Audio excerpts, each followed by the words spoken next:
फटका जो आहे या पुरामुळे झालाय जवळपास मागील 15 दिवसापूर्वी 15 दिवसापूर्वी जेव्हा तर सीना नदीकाठच्या शेतकऱ्यांना या पुराचा मोठा फटका बसलेला आहे। आपण सध्या सीना नदीच्या काठी आहे आणि आपण पाहिलं तर हे पात्र आहे आणि या ठिकाणी जर पाहिलं तर हे विदारक चित्र सुरू आहे। आणि नेमकं हे काय करताय? नदीतलं पाणी उपसताय?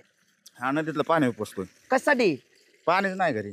बर दिवाळी आहे पाणीच नाही। बर काय करायचं? हा म्हणजे पाणी कुठं नेताय तुम्ही? घरी वापरायला। आणि या नदीतनं नदीतनं नेतो। मग गावात पाण्याची व्यवस्था काय? हाय ना 2 टँकर आहेत की। हा आहेत पण पुरत नाही। बर 2 टँकर पुरत नाहीत। बर मग आता ही दिवाळी सणा दिवशी तुम्ही नदीतनं पाणी नेता? हा काय करायचं? आंघोळीला पाणीच नाही। आंघोळीला पाणी नाही? बर म्हणजे अशा अनेक गावकरी घेऊन जातात का? हा जातात की काय काय लोक येतात बर. घेऊन जातात। असं पाणी घेऊन जातात? हा घेऊन जातात। म्हणजे 2 टँकरनं पाणी पुरवठा आहे गावात? हा 2 टँकर नाही पाणी पुरवठा। पुरत नाही गावाला? पुरत नाही।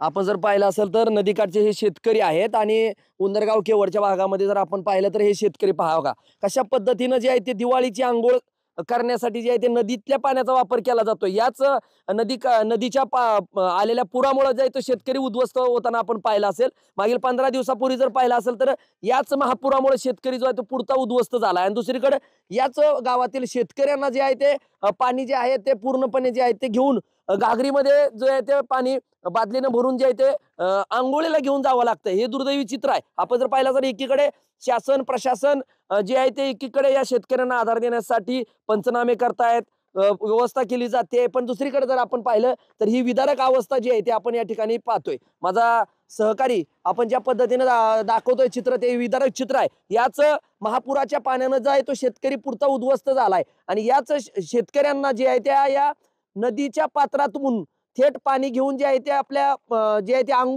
आंघोळ करावी लागते। एकीकडे हे विदारक चित्र आहे। काय शासनाची काय मदत वगैरे काय आली का?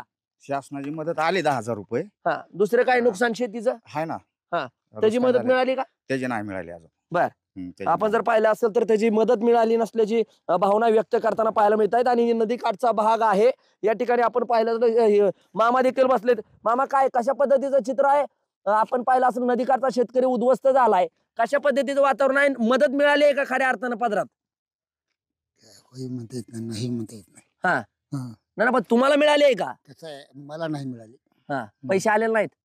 मग घोषणा झाली सरकारची, फडणवीस साहेबांनी पत्रकार परिषद घेतली।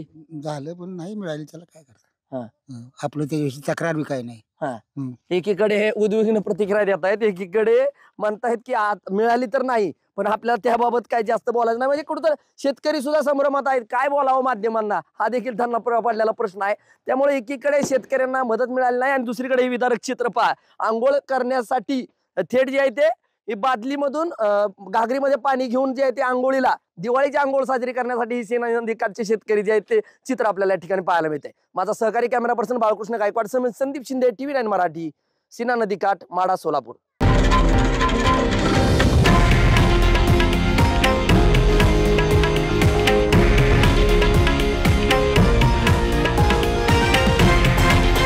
हे आहे देशातील नंबर 1 न्यूज नेटवर्क आणि आपण पाहत आहात TV9 मराठी, एकमेव।